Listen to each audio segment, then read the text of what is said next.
In the 80s and 90s, Midway was the king of the arcades. Their titles such as Rampage, Spy Hunter, and Mortal Kombat won over kids and consumed a ton of quarters. But by the 2000s, the home console market dominated the gaming landscape, so Midway changed tactics. They reimagined their popular franchises and attempted to kickstart a couple of new ones, including 2004's Psi-Ops: The Mindgate Conspiracy. Psi-Ops began life as a GameCube exclusive called Espionage, but after a disastrous E3 2003 appearance, the team went back to the drawing board. The result of their extensive reworking was Psi-Ops, but despite earning glowing reviews, the game wasn't a commercial success. Much like its blood relative Second Sight, Psi-Ops has garnered a cult following. It's one of the most fondly remembered titles of the 6th generation, and fans are still holding out for the possibility of a remaster or remake. With this game and Second Sight turning 20 this year, I decided to play through both to see how they hold up. I already told you what I thought about Second Sight, so let's see if Psi-Ops is any good. Here's your man, Nick Scryer. Facial reconstruction and a memory one. Intelligence has the movement attacking the refinery in about 90 hours from now. We're ready when he is. Psi-Ops follows Nick Scryer, a government agent who's been brainwashed to infiltrate a terrorist organization called the Movement. Scryer attempts to assassinate their leader but ends up imprisoned. He's broken out by fellow agent Sarah, and as Nick tracks down the key members of the Movement, he regains his powers and remembers more about his past. But you're not ready, Nick. You have to recover your abilities. I'm ready to go now. You need to find some patience or you'll end up joining them. You trust me, don't you? The thing that surprised me most about the game's story was how similar it was to Second Sight. Both star an amnesiac protagonist who rediscovered their identity over the course of the game. Both are helped by a female psychic character, and both discover they are pawns in a greater conspiracy. The difference is Second Sight is a well-done, intriguing narrative, while Psi-Ops has all the subtlety of someone being hit over the head with a cartoon hammer. Do you think they revered us? Cared what happened to us? No! Not as long as they got what they wanted from their pet freaks. I praise Second Sight's story for not being schlock when it could have easily been. Psi-Ops features telekinetic super soldiers, interdimensional demons, and villains who look like they walked off the set of G.I. Joe. I love schlock, but I had a hard time staying invested in Psi-Ops' story. Part of it is because the characters are so one-note and because of how predictable the plot is. Nick Scryer has all the emotional investment of an action figure, while Sarah is about as emotive as a paper bag.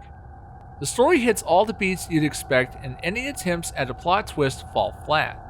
There's the evil twin cliché, the villain who betrays the other villain cliché, and worst of all, a sequel bait cliffhanger. You son of a bitch! It's a shame because I like the premise and there's some genuinely cool moments sprinkled throughout. It's just a shame that the good stuff is outweighed by all the cringy stuff.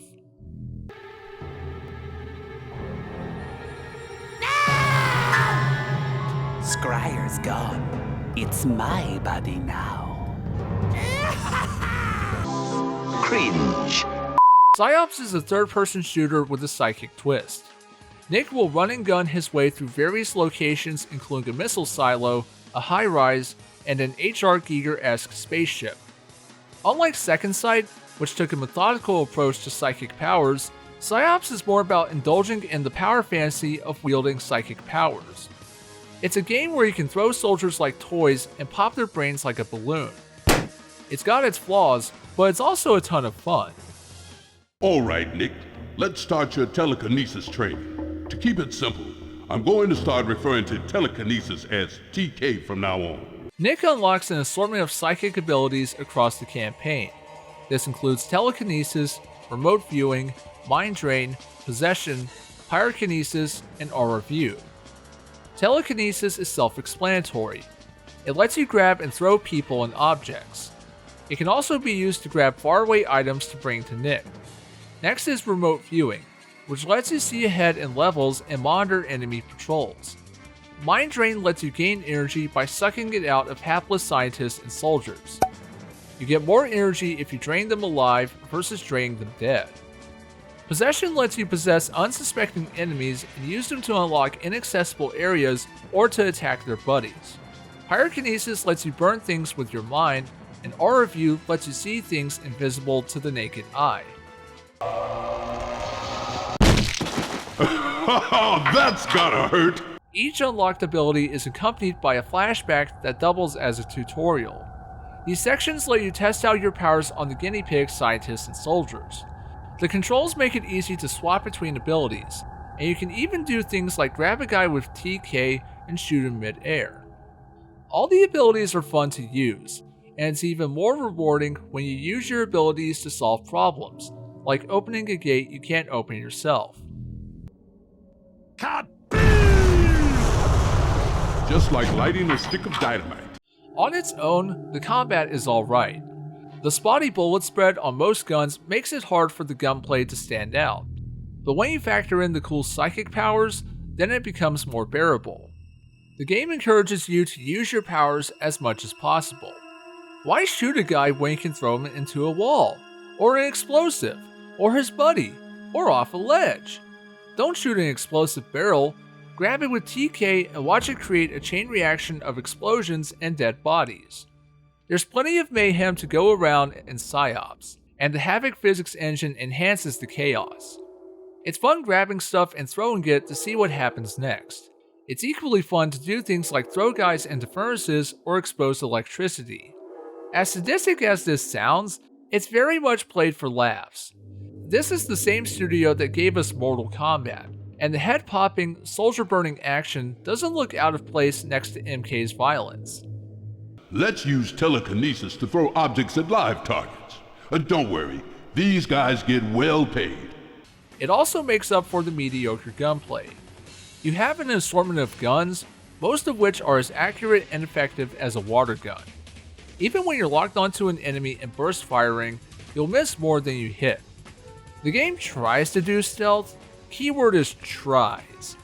You can sneak up on enemies to knock them out or use a silenced pistol, but you'll likely be spotted well before you reach your target, so you're better off blasting away. Nick Scryer will face off against an assortment of baddies and their bosses. The most common foe is soldiers, both lightly armored and heavily armored variants. Halfway through the game, they introduce a new variant that's immune to your psychic abilities. They're vulnerable to pyrokinesis, but they'll shrug off any of your attempts to use TK or body snatch unless you get them while their guard is down. After you unlock Aura View, new hazards are introduced like Ghost Mines and Aura Beast. The former explodes if Nick gets too close. The latter stays docile until you get close, at which point they attack and try to munch on Nick's head cheese. Nom nom nom. I appreciate the inclusion of aura-specific enemies. Up until then, it's been soldiers, soldiers, and soldiers, and fighting them gets repetitive after a while. The Aura Beast can overwhelm Nick if you're not careful, while the Ghost Mines make sure you don't make a wrong move or else. The boss fights are enjoyable. Each has a specific weakness that you need to expose, whether it's destroying an object or throwing things at them to chip away their health. Impressive, isn't it? This is where it all started, where the General found the first piece of the monolith, and now we are going to unlock its power. Psi-Ops the Mind Gate Conspiracy offers an interesting take on the third-person shooter, though it's not without its shortcomings. I already mentioned the wonky shooting, but the action itself does wear thin. Once the initial excitement wears off, the shootouts start to become repetitive because you know which powers to use on what enemies. Plus, I think the campaign could have benefited from some more puzzles. Most of the campaign is spent hitting switches and finding key cards to unlock new areas. Puzzle solving doesn't become prominent until after you unlock Aura View, and even the puzzles you do have aren't hard to figure out. I would love to stay and play, Nick, but I have business elsewhere. I also feel like a couple of abilities are underutilized, especially TK Surf. This is something you're taught during the TK tutorial, and you only do it once during the campaign. For such a neat trick, it doesn't get much room to shine. Disappointed! Psi-Ops takes about 5 to 6 hours to beat. It's on the short side, but there's plenty more to mess around with after the game is over. Beating the campaign unlocks an arcade mode, which lets you replay the levels to see how many points you can earn and how fast you take. Each mission you beat during the campaign unlocks concept art and other assorted goodies, but it gets even better. Pressing R1 on the Extras tab pulls up a number pad, which then lets you input an assortment of cheat codes to unlock even more stuff. From extra missions to character skins to in-game modifiers, this game is loaded with lots of cool shit. Some of this can be unlocked by playing the game or by finding gnomes hidden in each stage, but why bother with that when you can just cheat? Seriously, there's a scorpion skin and it's fucking awesome. Come here! Get over here! Psi-Ops looks fine for the time it released. The environments mostly consist of similar looking industrial areas like warehouses and military bases. Only towards the end does it try to mix up the level design by sending you through ancient temples and a spaceship that looks like the derelict from Alien. The game takes a lot of visual inspiration from popular works like Alien, Scanners, and From Beyond. The voice acting is mediocre, with performances ranging from stilted to ridiculously over the top. The music is serviceable, but not memorable in the slightest.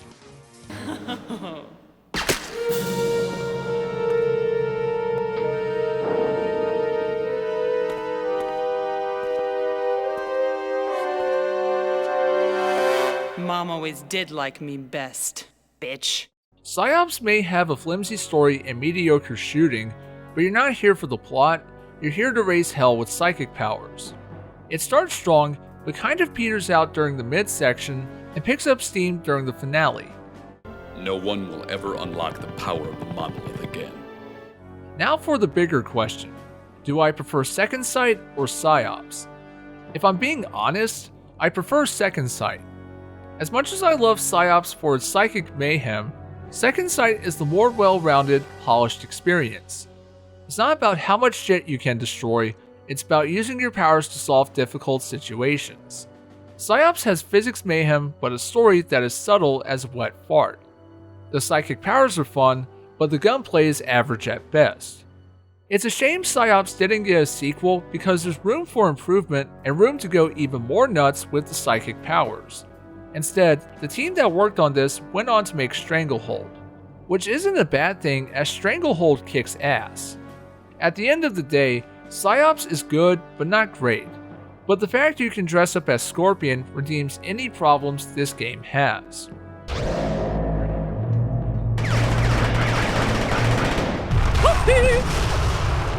Psi-Ops: The Mindgate Conspiracy gets a 7 out of 10.